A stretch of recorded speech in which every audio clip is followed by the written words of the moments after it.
बच्चों, आज मैं तुम लोगों से कुछ इस्लामिक सवाल पूछूंगा और देखूंगा इस हफ्ते आप सब लोगों ने क्या क्या सीखा है। चलो आहद, तुम बताओ काबे का नक्शा किसने बनवाया था? हजरत जिब्राइल अलैहिस्सलाम ने। चलो आरिश, आप बताओ मस्जिद में अज़ान देने वाले को क्या कहते हैं? मुअज्जिन। आप बताओ आसमानी किताबों में से कौन सी किताब मौजूद है? हजरत सिर्फ कुरान शरीफ। आप बताओ आप सल्लल्लाहु अलैहि वसल्लम को कौन सा तेल पसंद था? हजरत जैतून का तेल। चलो आहद, बताओ आप सल्लल्लाहु अलैहि वसल्लम को कौन सी सब्जी पसंद थी? हजरत लौकी की सब्जी।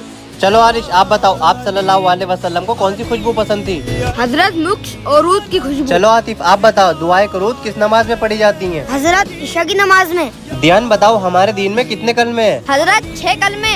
आहद बताओ काबे के अंदर कौन पैदा हुए थे? अली।